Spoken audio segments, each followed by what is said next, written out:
Afternoon, everybody, and thank you for once again tuning into the African Reform Movement channel, where we discuss everything African reform with an emphasis on Ghana. As ever, it's me, Uche, here to host you, and we have Dr. Nee raring to go. If you're joining us for the very first time today, welcome. Please drop in the chat where you are watching us from, because we like seeing where our different listeners and viewers are from all over the world. Okay. But if you are here for the first time, this is for you. These are all in the description box. These are all the different handles that Dr. Nee has. These are all these different social media platforms. So please feel free to follow him on all of those. And feel free to drop him a comment, read some of his articles, and then get back to him if anything particularly piques your fancy or triggers your interest. Dr. Nee also has a number of books. He's mentioned this throughout the different episodes we've done. Weep Not Africa, Fifth Republic, I keep on forgetting this man's name because I don't say it properly. A Star to Follow. The guy's first name? Which one? Tete Kwashi? Teta Kwashi. That's it. I keep on messing up his name. Teta Kwashi, A Star to Follow. Then Afrocracy. Yeah. Yeah. These are the ones that Dr. Nee has written, and they're all available on his bookstore. So please feel free, make use of those. Again, I keep saying these will help you get an insight into how Dr. Nee thinks and why he thinks the way he thinks. A lot of his thought, in fact, pretty much all of his thought, isn't just based on fanciful ideas.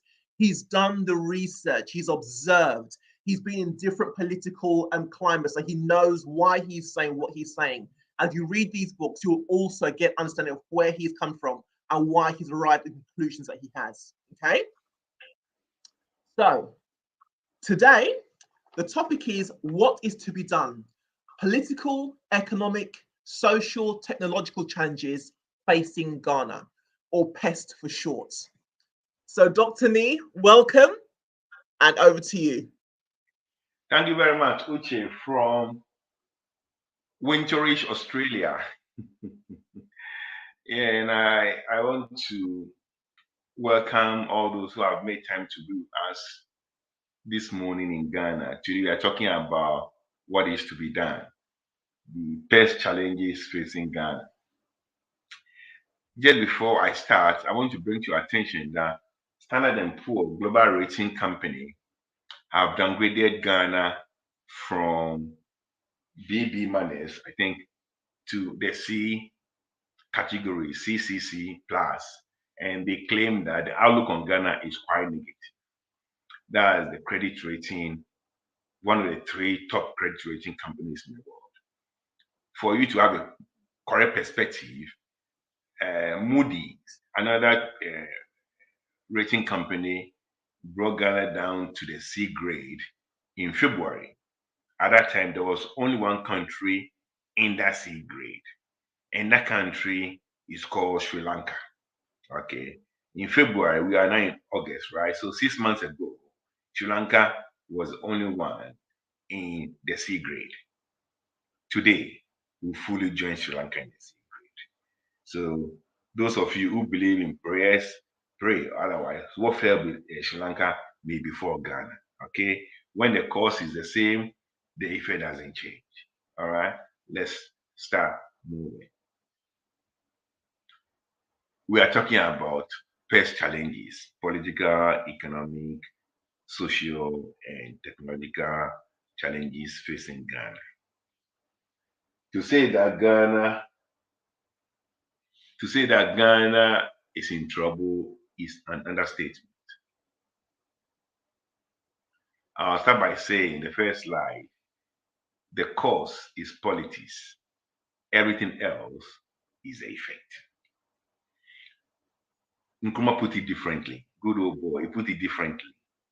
He said that seek ye first the political kingdom, and everything else shall be added unto it. The cause is politics, everything else is the effect. If you get the politics wrong, you get everything else wrong. Don't be deceived. The politics where a president can decide to do whatever he likes without any check, without any restraint, without any oversight, is bad politics.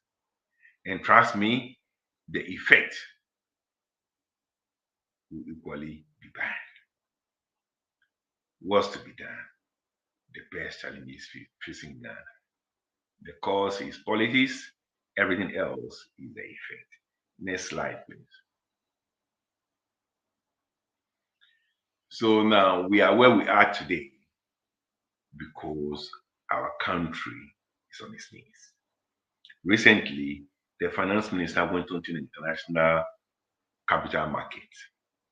He was prepared to pay 29.8% interest rate on loan. He wanted 4.6 billion loans. He got only 1 billion, less than 25% of what he wanted, at 29.8%. In Australia, my average mortgage is 2.85. Now, when you have a $1 million house, and you have a 3% mortgage on it over 30 year, over 25-year period, you end up paying about $140,000 in interest. Just 3%. You're paying $140,000 on interest by the time you finish paying for the house. So when you're paying 30%, 29.30%, you can imagine, and that's the difference. Australia may go for the same loan, or may even go for 10 billion, or even 100 billion. But Australia pays less than 1% because Australia is one of 9 countries that have AAA rating. As we speak today, Ghana and Sri Lanka are the only ones in the C category. And when I say C category, I don't mean that the only 3 categories, A, B, C. No. There are 19 categories or subcategories. 7, I think 6 or so under A, 7 under B, and I think 7 or so under about 20 categories. And Ghana now is in the 17th category. The only 2 steps below Ghana and will be in death, complete death. Okay, so I call C the coma stage. We are in trouble. We are talking about what is to be done. The wealth of nation. Where is the wealth of nation? Why are some nations wealthy and others not wealthy? Where is the wealth of nation? There are 2 types of wealth: tangible wealth and intangible wealth. For those of you who believe, and when I say those who believe in Jesus Christ, Hebrews 11 says something that by faith,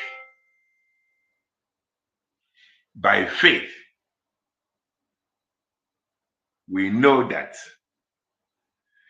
the worlds were framed by the word of God, and the things which do appear were made from things which were not visible. The intangible gives rise to the tangible. By faith, we believe that the world, so even 2,000 years ago, we knew there was more than one world. The world, the universe, was created by the word of God. And the things which do appear, the things that we see with our eyes, they were made from things which were not visible. The intangible gives rise to the tangible. It is so spiritually, it is so physically. All right, next slide. We look at tangible and intangible wealth. In a landmark study by the World Bank of all places, they place wealth of nations in the two categories I've spoken about, tangible and intangible. You would very soon know why some countries are wealthy and others like Ghana are struggling. Tangible wealth makes up 20% of wealth of nations, or is. And out of this 20%, 3% is primary wealth, which is what you call natural resources. Gold, oil, this and that, all those things. They only form 3% of advanced civilized nations, the wealth. Then the next one, manufactured wealth, roads, infrastructure, factories, all the things we talk about. They form 17% of the total wealth. So when you go to a country like Switzerland, or a country like Norway, or a country like Singapore, you realize that primary wealth, natural resources, could be anything from 1 to 3%. Then you have manufactured goods, infrastructure, telecommunication, and all those things, 17. Now, when we talk about wealth in Ghana or in Africa, then we focus on natural resources. Okay. Citizens with natural resources will not make rich, as we have seen. We even now say that is oil a curse? That's what we say. Is oil a curse? Because wherever oil has been found in Africa, they become poorer. Well, if you want to develop, then your oil cannot be the end. It can only be a means to an end. And moving from oil to something else requires something else. Tangible wealth. We with this time which is supposed to be 20%. Even in this area, we have failed. We have failed to manage our resources, which is primary wealth. And we have failed in the manufacturing department, the road, the network, and all those other things. We have failed. We have failed the 20%. Next slide.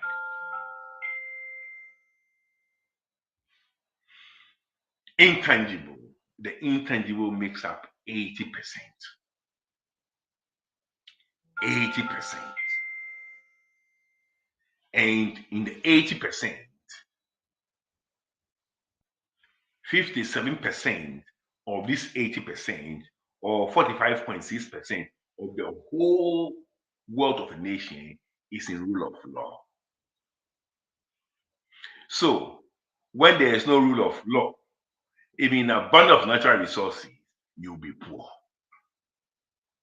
When you combine natural resources and manufactured goods, they come up to 20%. Rule of law alone is more than twice that. So then you understand why Switzerland, which doesn't have any natural resource, is much wealthier than all of Africa put together. Rule of law. 45.6% of a nation's wealth in a civilized nation's wealth is rule of law. The next, you don't see it. It's not like a car that is moving, so it's not tangible. But it has a multiplying effect.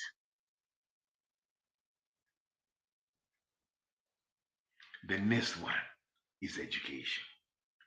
28.8% of the wealth of nations is in education. So, if you want to be wealthy, you can't play with your education policy. You can't do politics with your education policy. Because if you do that, you are making the nation poorer. Next slide.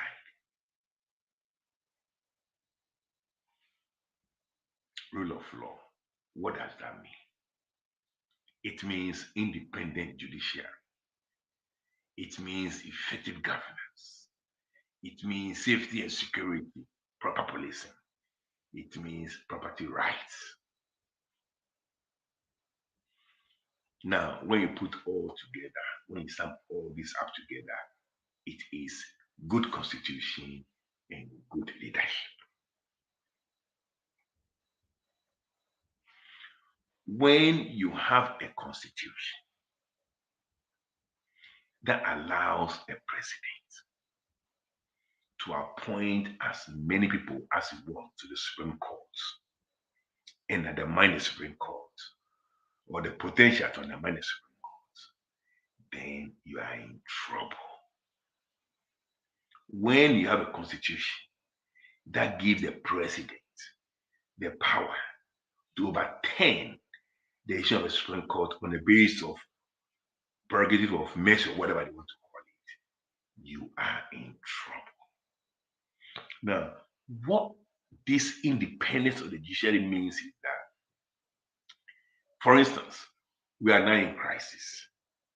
Our credit rating has been downgraded right away, as we speak now, to the C category, the category of coma. Few days ago, our president appointed 4 more members to the Supreme Court. Now, of the 4, 3 came from the Court of Appeal. That's the next court below the Supreme Court. And 1 came from High Court. For the first time in the history of Ghana, somebody was jumped from the High Court above the Court of Appeal to the Supreme Court. And this person has been in the High Court for only 2 years. And this person was actually a parliamentary candidate for the ruling government, and he lost the election. And the president, in his own wisdom, has appointed this person to the Supreme Court. Obviously, he has no respect for the Supreme Court. We have a Council of State that cannot even advise the president that, no, say, this is not acceptable. Apart from the fact that he has appointed 4 more Supreme Court judges, bringing to, I think, 18 the number of Supreme Court judges in our country. The people he selected, or 1 person he selected, was totally unacceptable. As we speak, Ghana has more Supreme Court judges than every single country in the G7, those who can afford it. Ghana has more Supreme Court judges than every single country in the G20 who can afford it. Ghana has more Supreme Court judges than the OECD. I think there are 32 or 33 countries who can afford it. I sit in Australia with a 2.3 trillion economy, and our Supreme Court, our highest court, has only 7 judges. America has only 9. UK has 12. Ghana has 18. With a 72 billion economy, which is actually less than that, because the cedi has fallen against the dollar. But more than that, he has appointed someone from the High Court above his seniors in the Appeal Court to the Supreme Court. And this person was a candidate for parliament in his party less than 2 years ago. Partisan appointments undermine the Supreme Court. But what he doesn't understand is that when you undermine rule of law, you make your country poorer, because you are reducing your country's intangible wealth.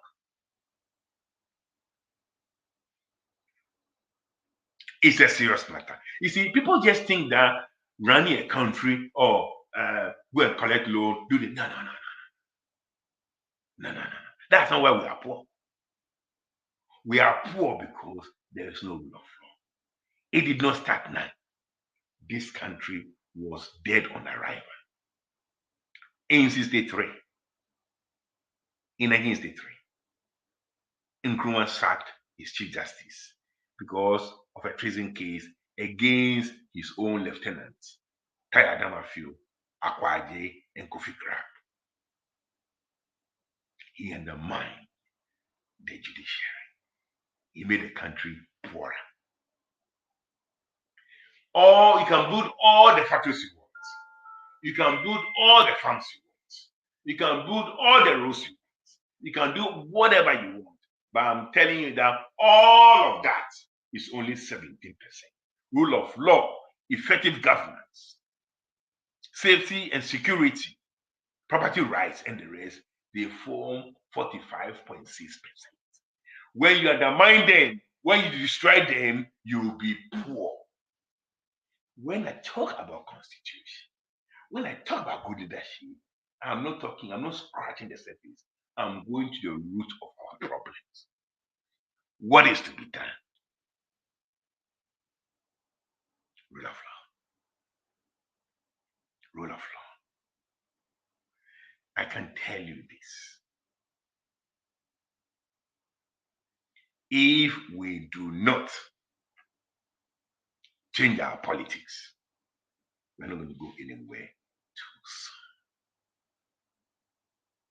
If we do not change our politics, we're not going to go anywhere too soon. Effective governance.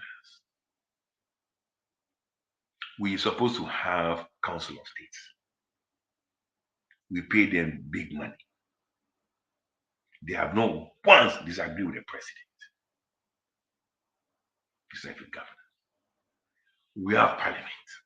Look at what is going on there. Look at what is going on there. In parliament. It's not effective governance. We have the judiciary. Look at the president has done to the judiciary. It's not effective governance. Look at the issue of safety and security. Look at property rights. Land issues. One land can be sold 5 times. We are not working well. This is not the way a civilized country should be governed. Rule of law is almost half the wealth of a nation. Next slide, please. Education. It's not just by shouting free SHS, free SHS. Who starts school in SHS? Who? Everybody starts school class 1. Some even say kindergarten. Let's start from class. So if you want to talk about education, you got to start from class 1. Education. What's to be done? Is 28.8% of the wealth of a nation. It is more than natural resources and manufactured goods put together. That's why the Nordic countries are very wealthy. That's why places like Australia, they invest so much in education. That's why UNESCO says that countries should devote at least 6% of their GDP to education. That's a lot of money. In Australia, defense is 2% of GDP. Yes, defense. So you understand what 6% means. So what is to be done for education? You got to go back. You got to go back to the drawing board. And there are 4 things. The ARM's 4 A's: available, accessible, appropriate, and affordable. Let me wind back a little bit to rule of law. It wasn't only Nkrumah who started the Chief Justice. Buzia told the Supreme Court that no court could tell him what to do when Salah took his government to court and he lost on the dismissal of Salah, an airman and a manager of GNTC. He gave the Supreme Court a middle finger, and not only him.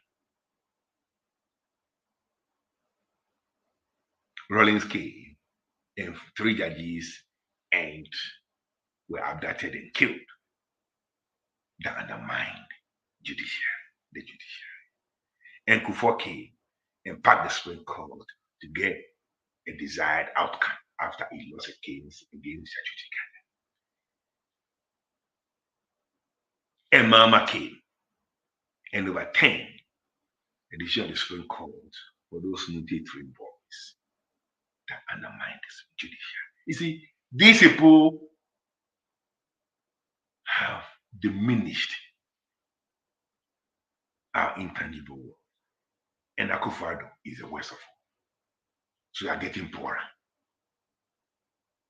It's called intangible wealth. By faith, we know that we believe that the worlds were framed by the word of God, and that the things which do appear were made from things which are not visible. The intangible defines the tangible. When your intangible is wrong, your tangible will not be correct. The World Bank agrees with the writer of Hebrews, who I was told, or actually read, there was an African from Alexandria who wrote, no, it wasn't written by Apostle Paul.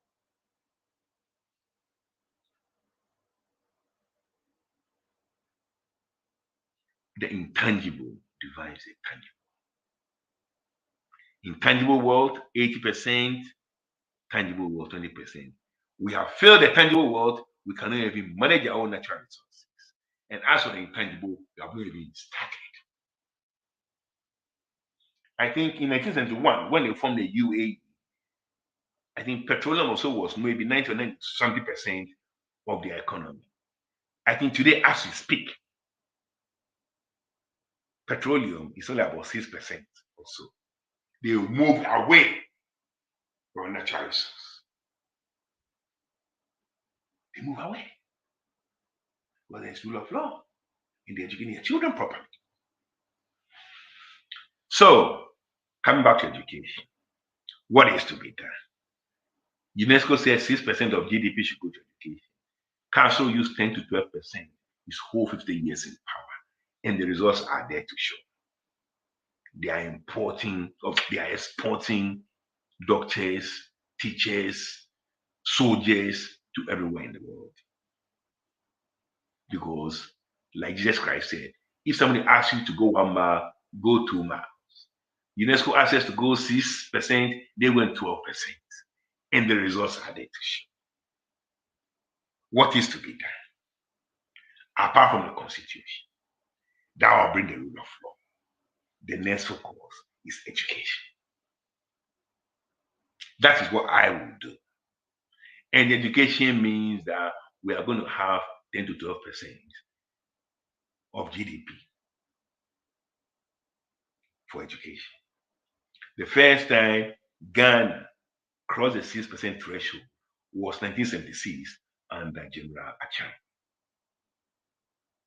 From 52 or 51, that we took the education portfolio and limited self-rule and Nkrumah to 66. That it was overthrown. The average percent of GDP for education was less than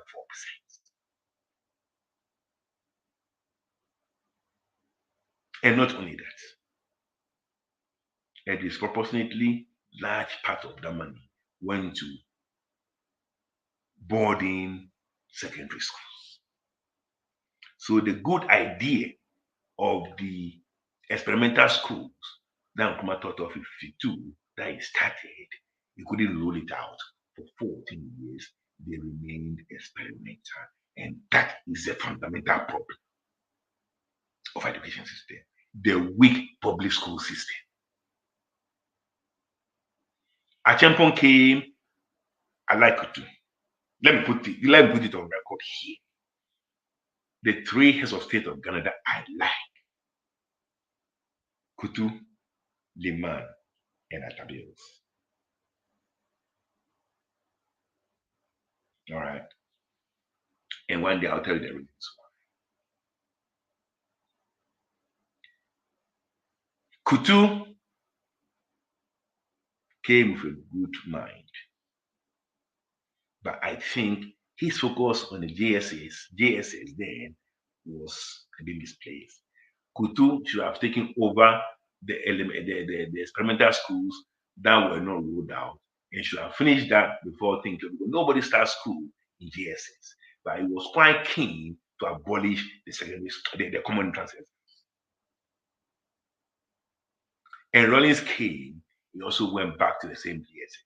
They always forget that nobody starts school in JSS. Everybody starts school in primary school. So if you want to make root, trunk, branch changes, you start from the roots. You start from primary school. So we are starting from primary school.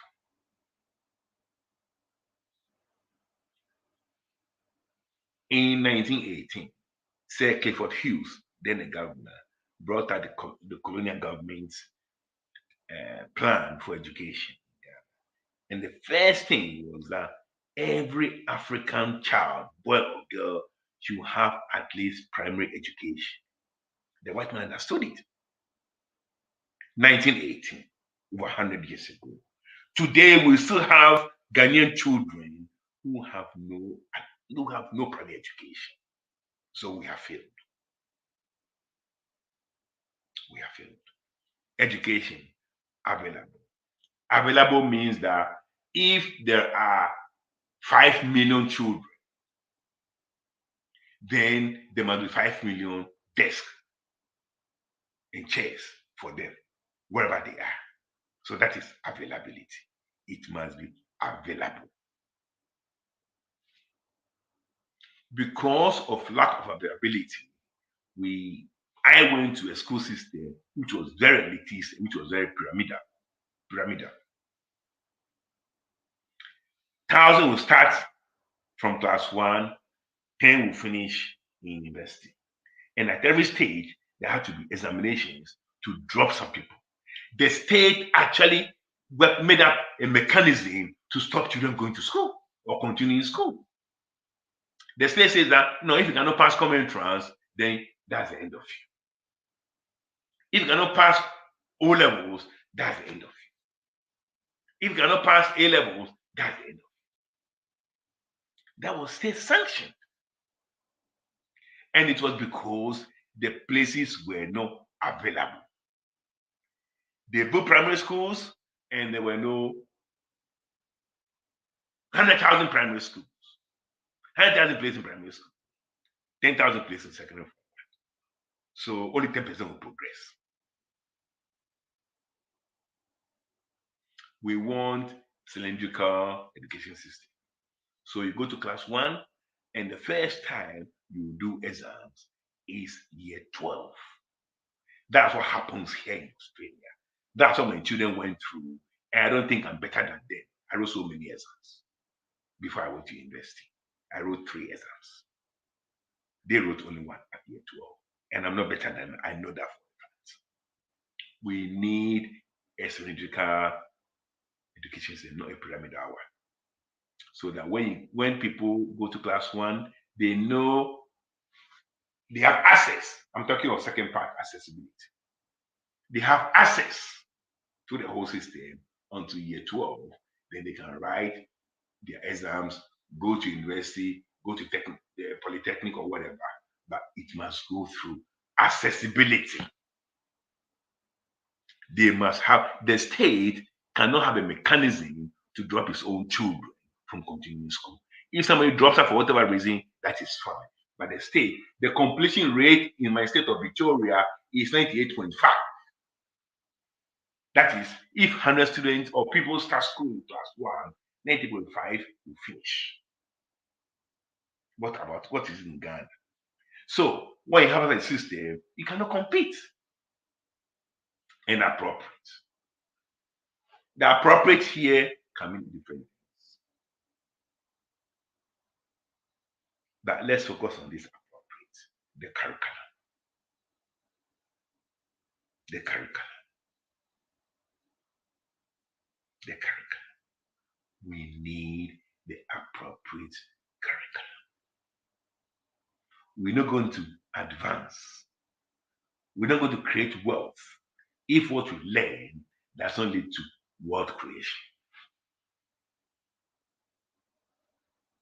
I've written all these in my manifesto. Weep not Africa.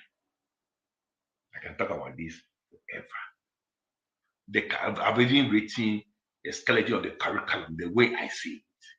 From my experience in Ghana, South Africa, and Australia, I have a fair idea what a working curriculum is for a country like Ghana.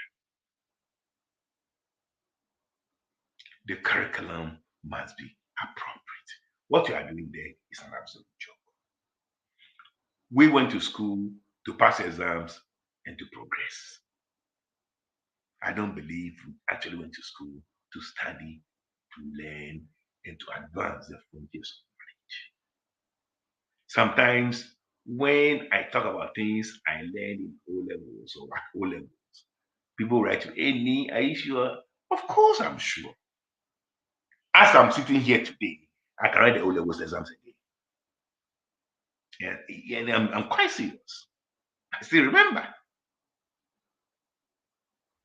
As I'm sitting here, went to school to acquire knowledge, not to pass exams. But in Ghana, that's the way it is. The curriculum. We need a completely new curriculum that will drive the economy. My grandmother used to say something. Her cousin was Dede Ashkishan, who almost single-handedly funded CDP to power. And she always said that school few Dede about the small school that Dede went to, I think Dede primary finished standard 7. The small school she went to, she came and overtook all of us. She understood the importance of education, even in their retail business. In other words, if she had gone to school, she would have been wealthier than what she was. Education, 28.8% of the wealth of the nation. Then affordability. It doesn't matter what you want. If you cannot afford it, you cannot have it. Education has 3 stakeholders: the students, the family, and the state. And it must be affordable to all of them. No nation in this world has educated its citizens through a boarding school system. It's impossible. No nation. My children here went to day schools. 99.9 children in Australia go to day school. You go to boarding school, you gotta pay for it. But the state cannot feed your child for you. The state cannot pay electricity for your child or water for your child to have this or that. That's not the job of a state. That's the job of a family. If on the state to do that, they must pay the state back so that they can have money to take care of other people. There is no moral justification for the state to spend 1,000 cedis on one Ghanaian and 100 cedis on another Ghanaian when they all pay tax. There's no justification for that.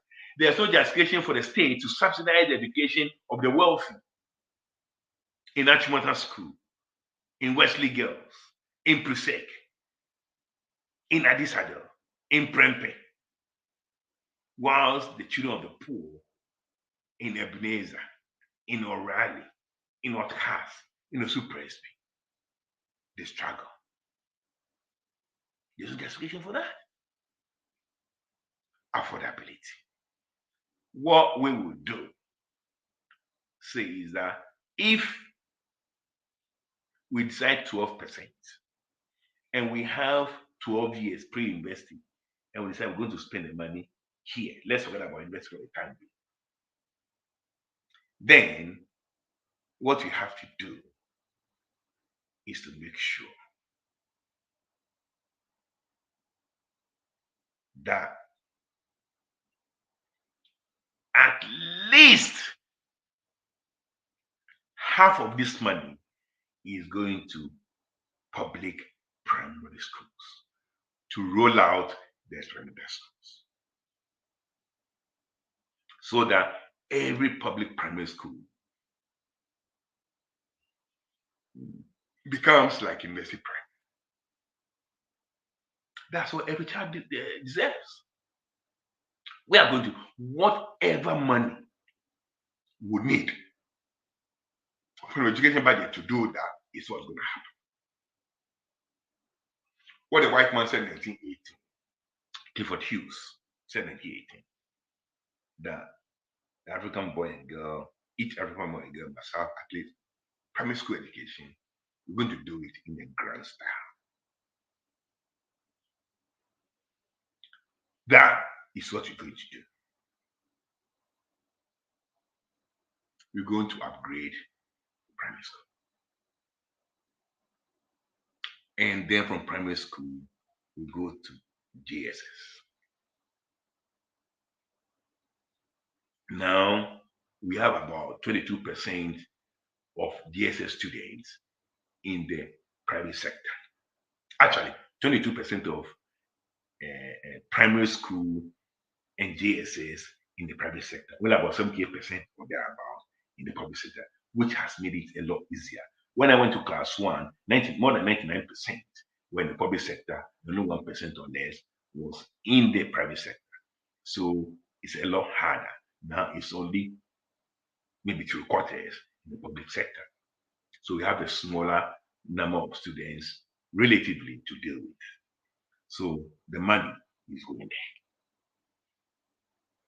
there. And every child must go to school. Every child must finish JHS.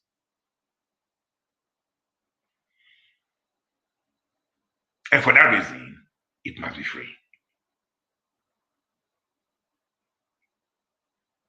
For that reason, it must be free. The 12% for education, the bulk of it will be spent at this level. When it comes to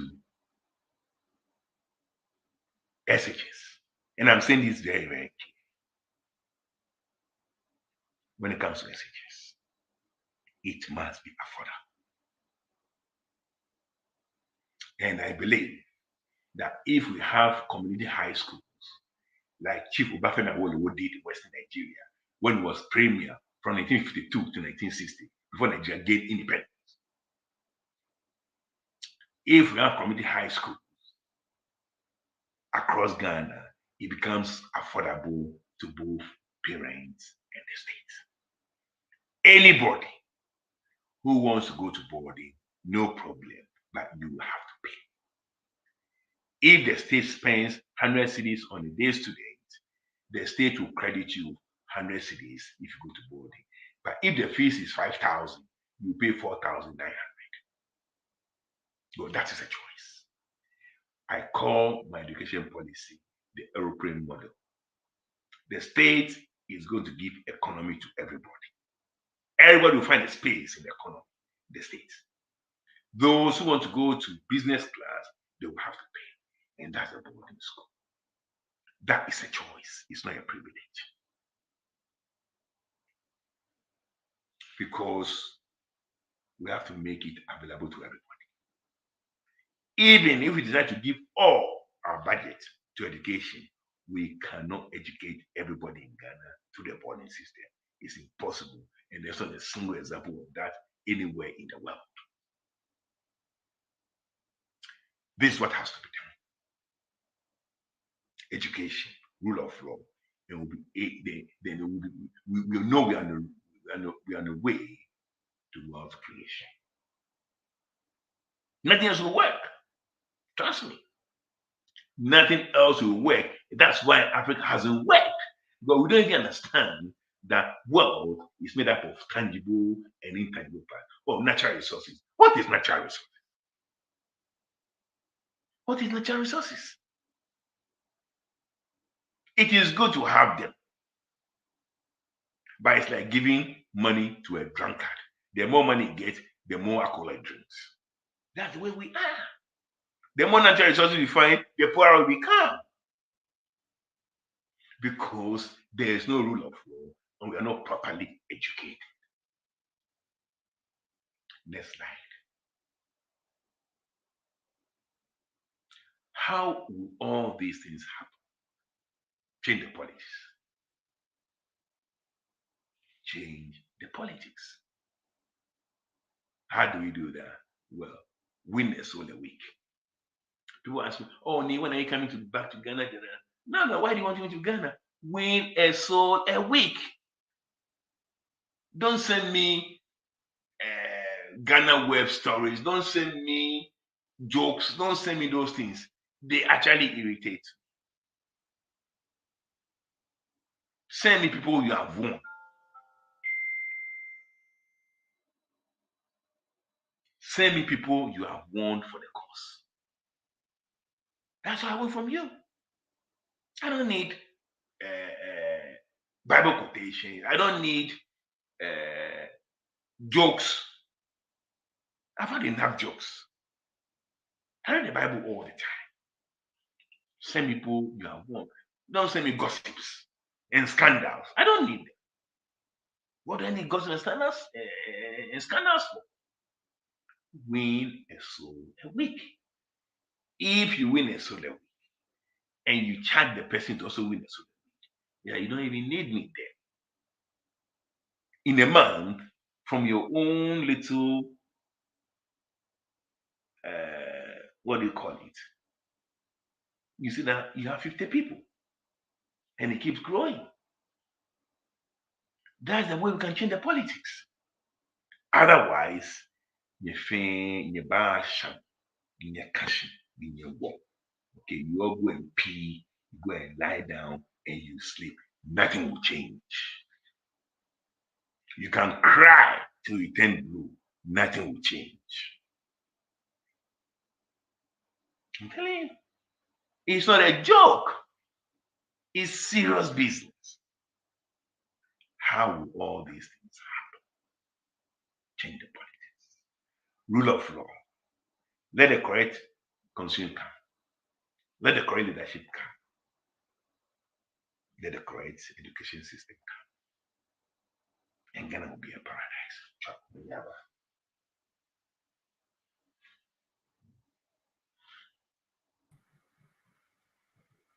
Thank you to me, as ever, for your insightfulness. Thank you for that. Whilst we wait for more questions to come in, please get your questions ready because I'm going to be going through them. But before I do that, there are 3 new people I've spied this week. Let's see. One here. Audrey Cray from the USA. Welcome, Audrey. Thank you for joining us. Oh, do you know Audrey's name? Her name is Namwa. You know what Namwa means? No. That's a female version of my name. Oh, okay. Okay. Yeah. Well, welcome, female D. Welcome. Yeah. By the reason of it, she's my daughter. Okay. Another person today. Do you recognize this person? Oh, Akrofi. Akrofi is Ken's first cousin. Oh, nice. Yeah, one of my main buddies in Accra. When I go to Accra, he drives me around. Okay, most of the time. Welcome, Akrofi. Welcome. Thank you for joining us today. And another person, Florence. Frima. You know this lady, she was my first deputy anyway. Okay. Yeah. When you say first deputy, are you talking about in your work in No, in Aaron. Sorry? My first political deputy. Okay. Yeah, but she'll have to resign her job to continue, and she couldn't resign because I can't feed her. Oh dear. Oh, another one. I don't recognize it's a new person. Hey, sister. This is one of my big sisters. Okay. Yeah, welcome, Lisa. Thank you for joining us. She is based in the US. New Jersey. Yeah. She used to work with the UN. Now she's a retiree. So, yeah. Excellent. Welcome. Okay, so we've got the first mailing is a comment. The educational policies so far have been geared towards politics rather than the well-being of the people, and especially the free SHS. Yes, it's unfortunate because you see, if you don't understand the role of education in world creation, that's what you do. Mhm. If you know that education, proper education is 28.8%, is more than all the natural resources you have, more than all the factories you ever build, you look at it very, very seriously. Mhm. But we don't know. We don't know that. I mean, somehow we know, somehow we don't know. People will try and put money in their children for them to be educated, but they don't understand the overall effect of education on the country. Because if you do, then you decide that the UNESCO 6% is the minimum, it's not the maximum. Mhm. You go well beyond that and you share the utility money properly between the various sectors so that everybody benefits. Why should some children in Ghana still learn under trees Mhm. while the state pays free boarding for other people? Even as young as I am, when I was growing up in school, there were children who were carrying their own desk to school. Just move across 1 or 2 kilometers to Laboni Secondary School, and you had this huge boarding school. The state was taking care of other Ghanaians in that boarding school, whilst other Ghanaians were carrying their own desk. Children, 6 years, 7 years, 8 years, were carrying their own desk to school in the center of Accra, in Osu, 200 meters from the castle. And nobody saw it. Mhm. Because those who had power didn't have their children among these ones. Yeah. So they don't care. So it doesn't bother them. That's right. And all these children ended school in middle school. They never went to secondary school. Their life was shattered by the state because they couldn't pass common entrance. Wow. So we got to change it. And now they are there, have drunkards. I have people I went to school with who are going to have great grandchildren. And I'm not joking. Their grandchildren are 15 or whatever, knocking on the doors of getting pregnant, because that's when they get pregnant in Accra anyway. Mhm. What people don't understand is this: the role of education in world creation is not a joke. Mhm. Yeah. It's true. When I went to medical school, the general fertility of a woman in Ghana was 6.4. That every Ghanaian, the average, 6.4 children before she turns 50 or before she leaves the reproductive age. As we speak now, is 4. Okay. Now, these 4, like they say, statistics, they are like bikinis. What they reveal is suggestive, what they conceal is vital. When you look at the 4, you think Ghana has moved forward. Yes, in a way. But this 4, when you come to Accra, is probably 3 or under 3. When you go to the north, where education is still an issue, is still 6 point something 7. So if education moves with the number of children, moves with what do you call that thing?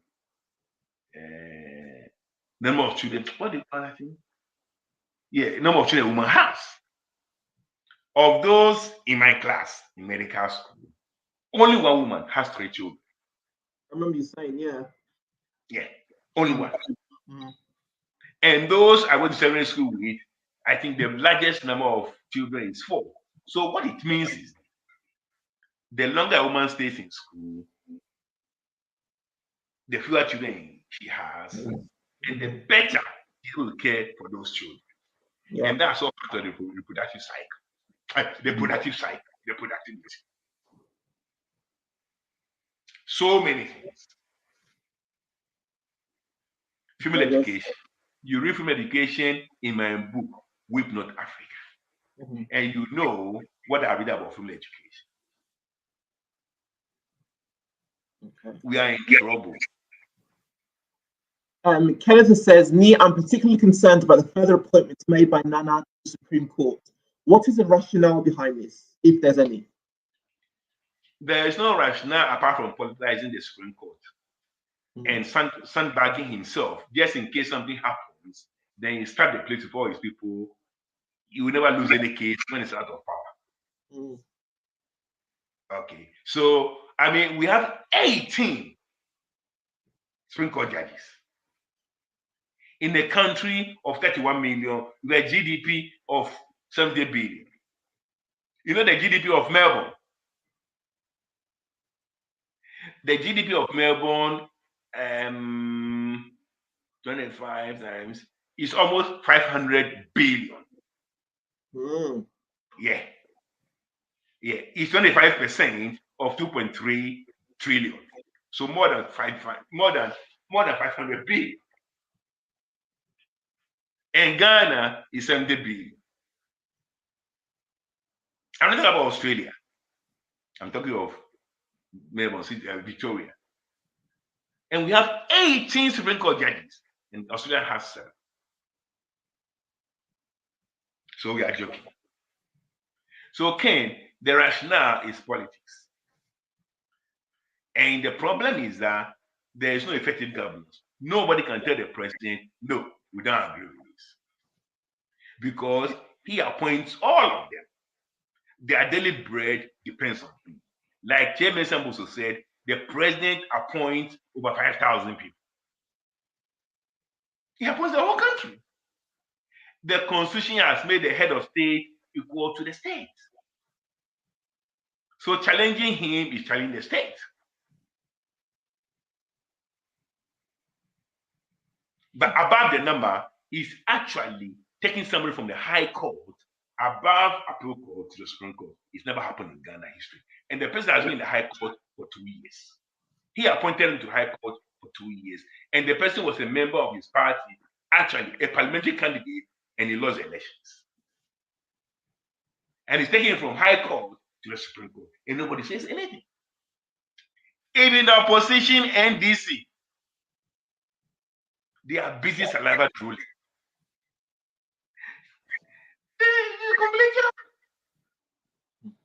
We have problems.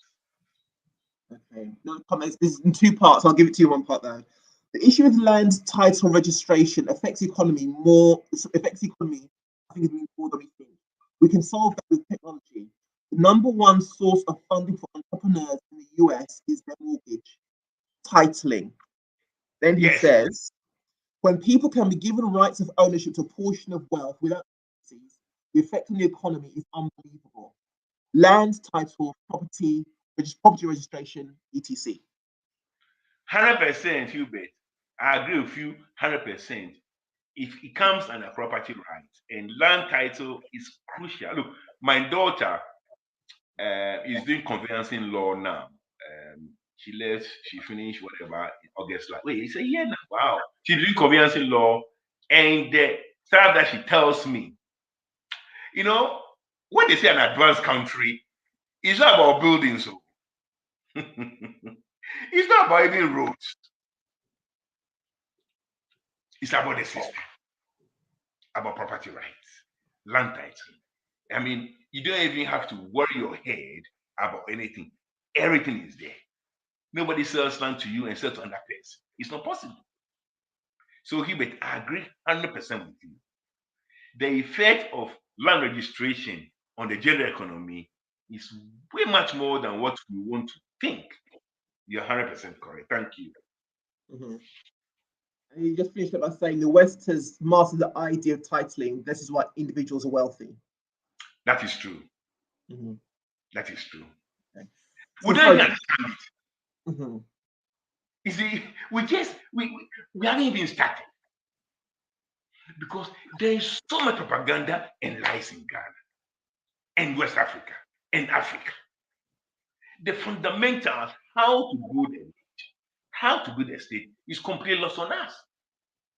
This person comes and lies and says this and grandiose whatever and this. The fundamentals. We haven't built one single block. Okay. Not one. And it's worrying because where we are going now as a nation is unprecedented. I worry that if these things do not stop, land guards killing people over land and all these things, if these things do not stop, what's going to happen? Our currency has depreciated against the US from 1st of July to 3 days ago, 33.3%. The worst performing currency. It's depreciated against the Australian dollar, 35.7%. What I used to get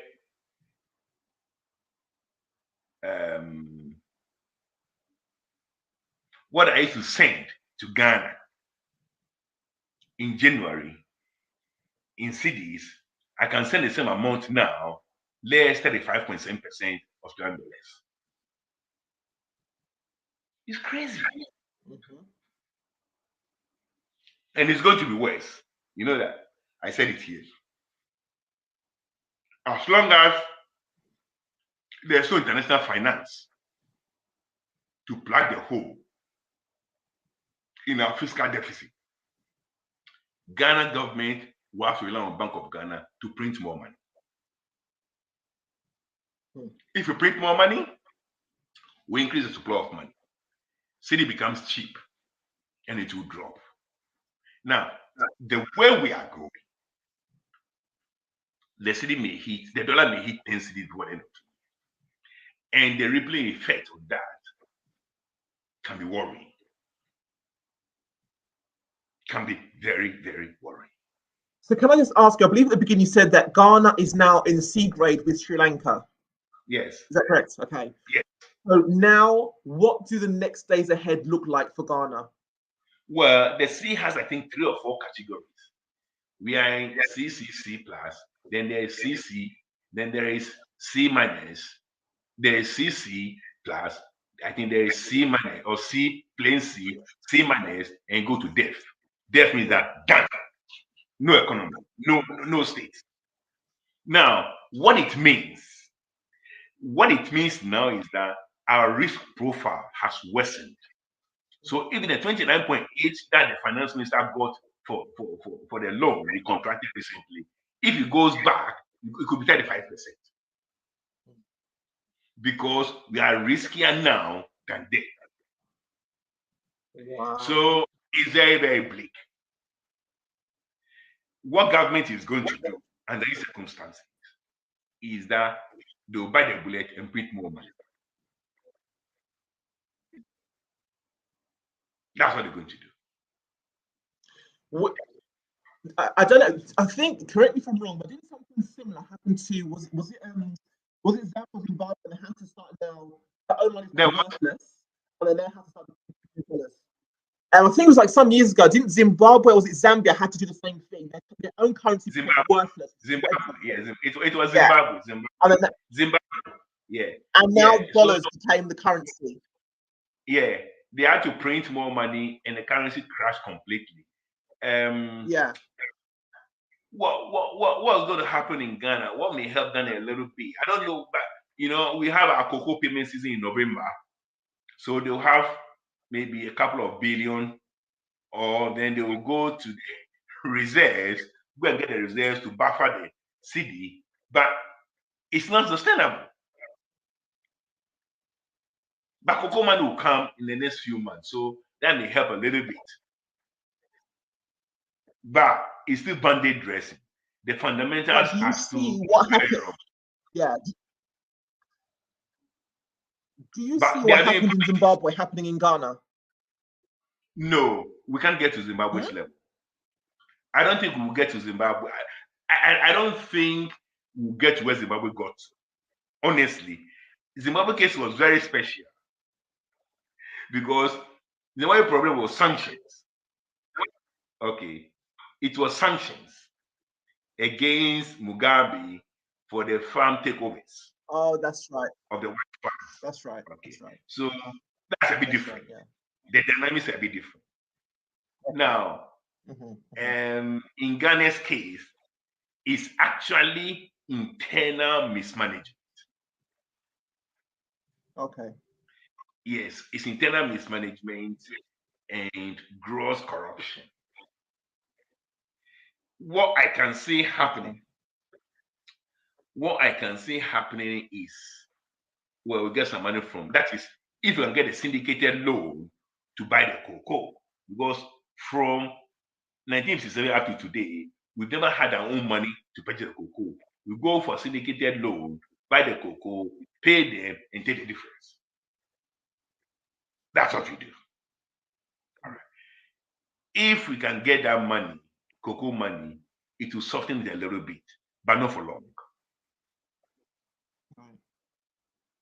Not for long. And then, yeah. But look, the easiest thing, what you have control over is they will print more. They printed 22 billion, 5% of GDP in 6 months. They're going to print under minimum 5% again, and they're going to be between 10% of GDP in a year, and that will be a disaster.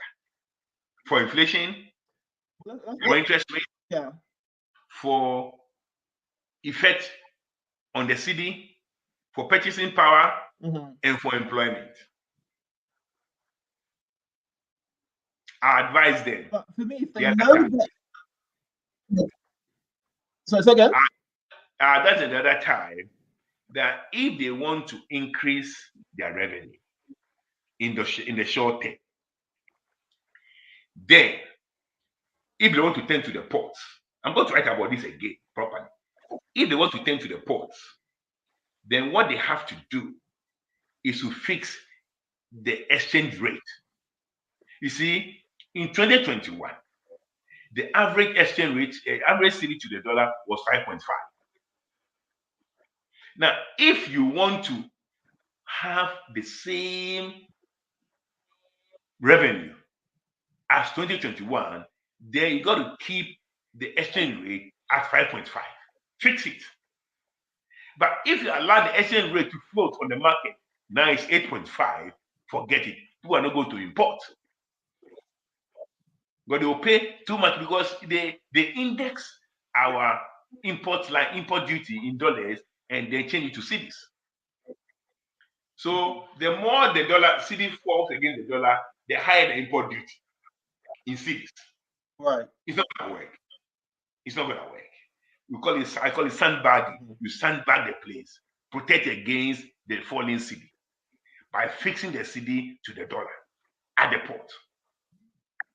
So that you get, they said they're going to get 2.3 billion more in 2022 as against 2021. I can bet you they're not even get the 2021 fee. They're in deficit. They're in deficit. They will not get 2021 figures. I know that. And I told them.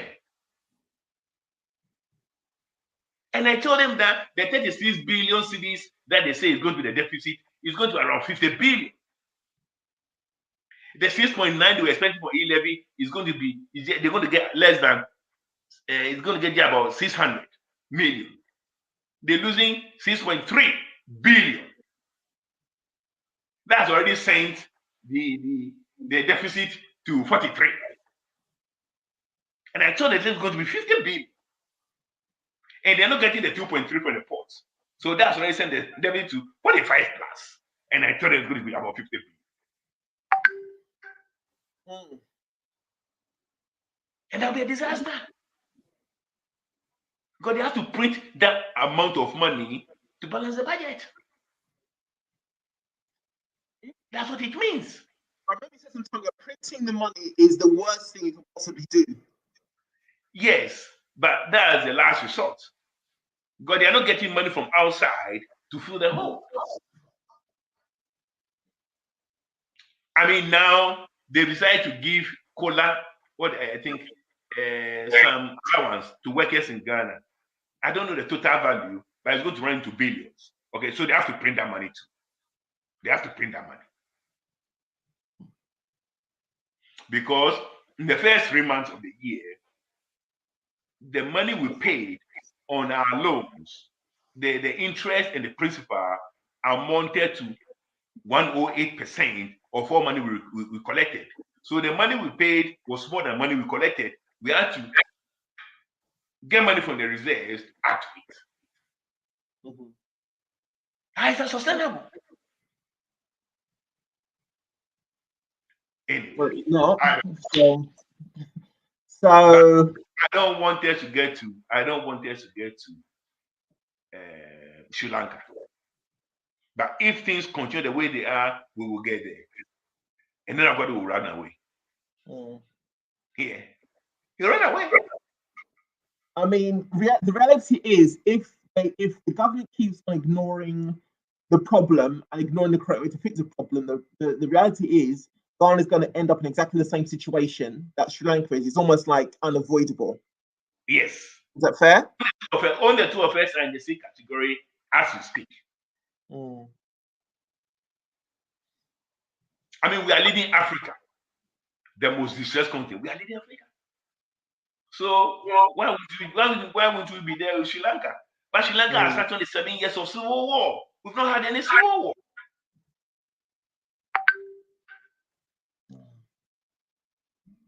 I don't know what to say, really. I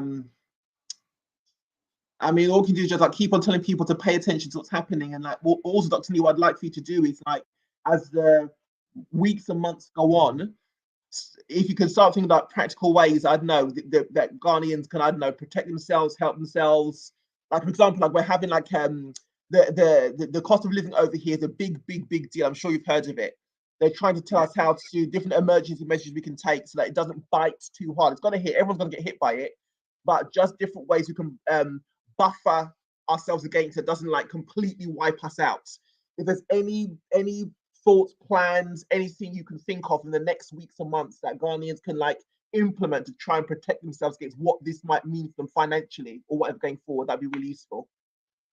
You know, the funny thing is this: nobody wants to learn. Nobody wants to learn. The warnings have come from many and varied places. But they're doing the same thing like the pastor did. They're doing the same like the pastor did. This is a time for bold decisions. Okay. This is a time for bold decisions. Nana needs to do something different. Big To time. save himself, his party, and his government. Because trust me, if things get out of hand, it's not going to be pretty.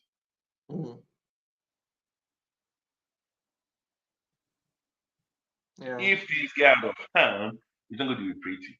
And I hope he understands what I'm saying. Nobody wants that. Why should one want that? I mean, I want 2024 to come so that I campaign and win. Or give Ghana the chance to accept or reject me. It's their choice. You don't want any disruption in the system because of incompetence and corruption. But the people own the constitution. We do hereby adopt, enact, and give to ourselves this constitution. The people own the constitution. They can do whatever they like with the constitution. The people own the state. They can do whatever they want. If they perceive that the state is fighting them, if they perceive that the constitution is being used to punish them, they have the right to do whatever they want to do with the constitution. They own it. In the name of Almighty God, we, the people of God, do hereby adopt, enact, and give to ourselves this constitution. All powers exercised by government springing from the sovereign will of the people. It's as simple as that. It's as simple as that. When this madness started in Sri Lanka, people addressed Rajapaksa what to do. He didn't until the final hour. He ran away and he resigned through an email. We don't want that. But if we get to that point, what happened there will happen in Ghana. It's as simple as that. And we are getting there. Very worrying. Okay, well, Dr. Our time's up. It's like we've been on here live for 1 hour and 15 minutes. Oh no, that's Yeah. too long. Yeah. Yeah. So I'll wrap it up now. But If I was a pastor preaching like this, I'm sure I'll get so much money. possibly, who knows? Oh, bring the tithe, bring the building project, bring the this, bring the that. Okay, all Tuesday bones here, all Thursday bones here, all August bones here. Bring your money to me. Don't rob God. You are robbing God by not paying your tithe. As Malachi said. Yeah. And how can a man rob God? Yeah, you are robbing, and he played their money. That's what you do in Ghana. Oh, Competition everywhere. oh dear. Well, on that note, I was to say thank you to everybody that joined us. Thank you to all of our newcomers. We really do appreciate you joining us on this channel. And thank you for your comments. Thank you for all the questions as well. They really help add flavor and texture to our conversation. As always, same time, same channel, next week, Saturday. Let people know, let them come along, let them hear what Dr. Nee is unfolding with regards to what's happening in Ghana at this present hour. Thank you, everybody. Have a wonderful day, and we will see you then. Bye-bye. Amen. Amen.